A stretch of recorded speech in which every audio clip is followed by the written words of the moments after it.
Bonjour, je m'appelle Patrice Heinz, je dirige le cabinet Médiation qui est spécialisé en communication sensible et stratégie de réputation, c'est-à-dire que j'accompagne des entreprises privées et publiques dans des situations de crise.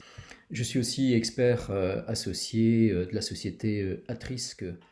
Alors en ces temps de crise, on m'a proposé de partager quelques conseils et quelques réflexions sur la façon de préparer l'après-crise. Ça prend la forme de quelques capsules vidéo assez courtes pour ne pas prendre trop de temps, mais j'espère assez intéressantes pour vous éviter quelques erreurs et peut-être engager quelques réflexions qui vous sembleront utiles au niveau de vos organisations.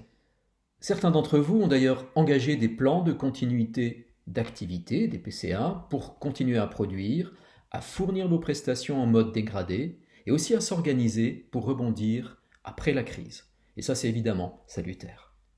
Mais dans quelle mesure avez-vous pensé à la dimension communication dans ces plans?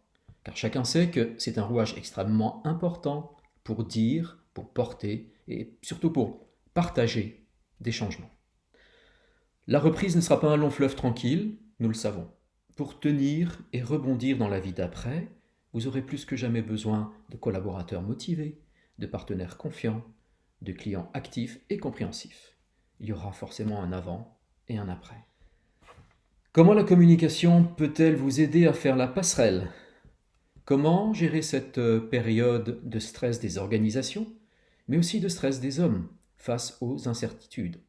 Au cours du temps, on a déjà constaté que dans la concurrence entre les offres, le seul gagnant-gagnant, le fameux paradigme du win-win, ne suffisait plus à faire la différence. Et qu'il faut l'envelopper aussi de bienveillance.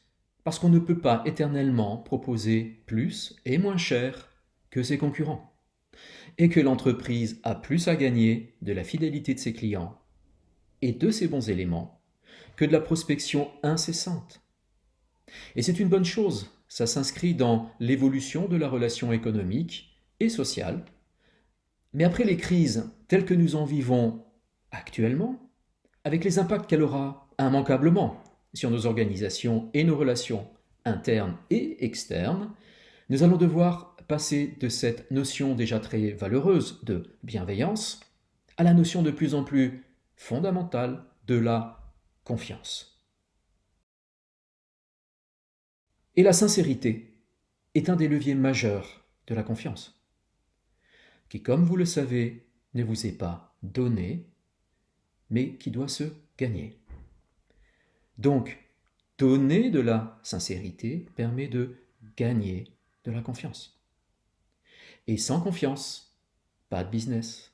Sans confiance, pas de collaborateurs motivés, pas de loyauté. Et la loyauté, en ces temps, va nous être particulièrement précieuse. Alors pour l'instant, je vous laisse réfléchir à cette question de la sincérité. Et je vous donne rendez-vous dans les prochaines vidéos où je vais aborder le comment. Comment préparer l'après. Vous les retrouverez à partir de demain au même endroit. Et si vous deviez avoir des problèmes, laissez-moi vos coordonnées par mail et je vous indiquerai les plateformes qui diffusent mes capsules actuellement. Merci pour votre attention.